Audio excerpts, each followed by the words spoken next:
नमस्कार दोस्तों, मैं मयंक और फिर से आप सभी का स्वागत है माइंड अनलॉक्ड के नेक्स्ट एपिसोड में।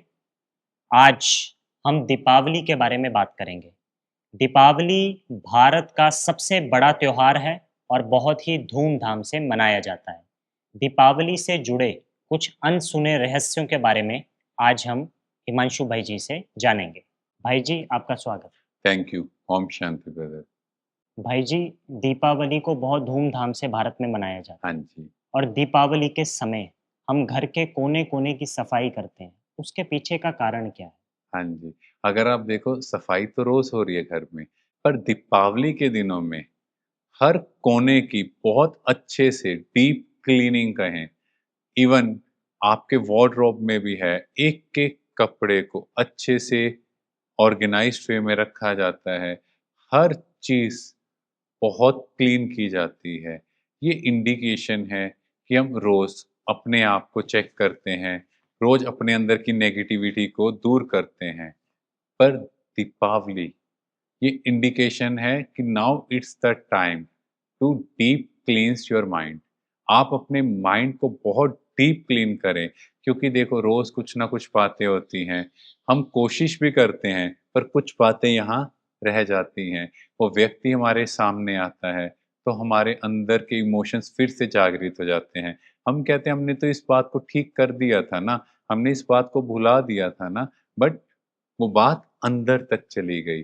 तो दीपावली ये इंडिकेशन है, नाउ इट्स द टाइम कि मैं अंदर की सारे कूड़े-करकट, सारी पुरानी बातें जो आज तक पकड़ी हुई हैं, उन सब की डीप क्लीनिंग कर दूँ और अंदर से अपने आप को एकदम खाली कर दूँ। यानी घर के साथ-साथ मन की सफाई। यस, यानी मन की सफाई दैट इज़ मोर इम्पोर्टेंट, क्योंकि अगर मन साफ होगा, तो ऑटोमैटिकली हमारा तन भी साफ होगा। साफ होगा, अच्छा रहेगा, हेल्दी रहेगा। भाई जी, सफाई के बारे में तो हम सभी ने जाना। अब दीपावली के समय बहुत सारे गिफ्ट्स खरीदे जाते हैं। यस। लोग अपने रिलेटिव्स को गिफ्ट हाँ करते हैं, जी। अपने ऑफ़िस के लोगों को गिफ्ट्स देते हैं। इसके पीछे का क्या रीज़न है? यस। गिफ्ट मीन्स एक तरह से देना। तो हमें क्या देना था? शुभ भावना, शुभकामना, है ना? और दिया, जब दिया भी जलाते हैं तो क्या है? देना, मीन्स देने का भाव था। बट आजकल क्या हो गया है? ये चीज़ें कमर्शियलाइज़ हो गई हैं। मीन्स कोई किसी को देता है किस हिसाब से, मुझे आपसे कितना काम है तो उस हिसाब से आपको गिफ्ट मिलेगा। जी, अगर काम छोटा है तो छोटा गिफ्ट, और उसके साथ-साथ एक बोझ बन गया है। जैसे दिवाली से 1 महीने पहले, अच्छा इस बार ये गिफ्ट देना पड़ेगा, इसका बजट बनाना है और ऐसे-ऐसे चीज़ें। अब आप सोचो ये सारी चीज़ें करते हुए मेरे माइंड की स्टेज क्या है?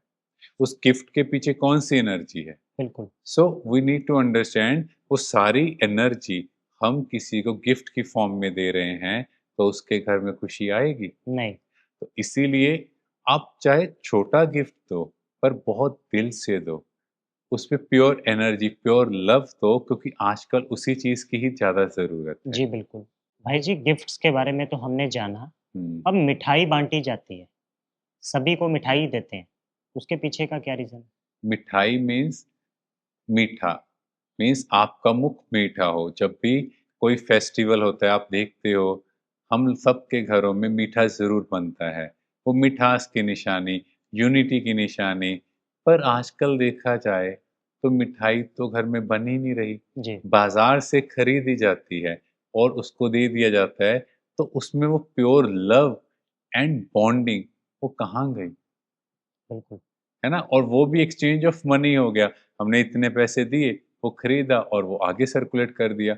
और कहीं न कहीं हमें इस चीज़ को भी ध्यान रखना है, दिवाली के दिनों में जो मिठाई बनती है उसकी क्वालिटी कैसी है? जी, क्या-क्या मटेरियल उसके अंदर डाल दिया जाता है, जो हमारी हेल्थ के लिए भी डेंजरस है। तो इसीलिए घर पे अपने मिठाई बनाएँ, कम बना लें, बट एट लीस्ट हेल्दी हो। ऐसा थोड़ी हम अपनी हेल्थ के साथ प्ले करें और उसके साथ-साथ दूसरों के साथ भी। दूसरों को भी ऐसी मिठाई देंगे तो उनकी हेल्थ भी खराब होगी, तो दुआएँ कहाँ मिलेंगी? हाँ जी।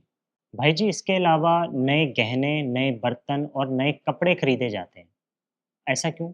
अगर आप देखो तो ये नवीनता का इंडिकेशन है।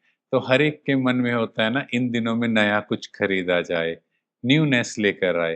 तो हम भी अपने आप को न्यू बनाएँ, मीन्स मेरे पुरानी बातें, पुराने संस्कार now it's the time to totally transform. उन सारी पुरानी आदतों को छोड़ दें और नई आदतें डेवलप करें, ताकि हम भी इस दिवाली के बाद जब बाहर निकलें तो लोग कहें कि आप तो बिल्कुल बदल गए, आप में भी बहुत न्यूनेस आ गई। So that is very important. तो खुद में भी न्यूनेस लानी है, और चीज़ें तो जैसे भी हमारा रिचुअल है उनको तो फॉलो करना ही है, पर मेरे में चेंज होगा तो बाकी सब चीज़ें सेकेंडरी हो जाएँगी। नया माना नवीनता का इंडिकेशन। यस। भाई जी, इसके अलावा बिजनेसमैन लोग नई बुक्स रखते हैं। हाँ जी, जिसको कई लोग बही भी बोलते हैं, बही खाता। तो बेसिकली क्या था कि ये एक इंडिकेशन है कि मुझे अपने पास्ट अकाउंट्स को क्लियर करना है और आज से नए अकाउंट स्टार्ट होंगे।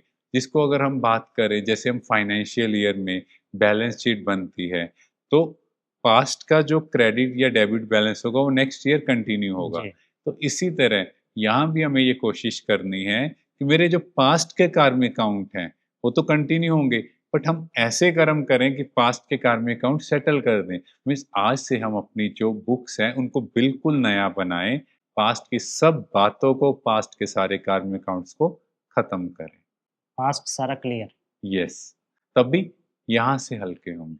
शुक्रिया भाई जी। Thank you. तो दोस्तों, अभी हमने दीपावली से जुड़े कुछ रहस्यों के बारे में जाना है, और कल के सेशन में हम दीपावली की पूजा से संबंधित अन्य रहस्यों के बारे में जानेंगे।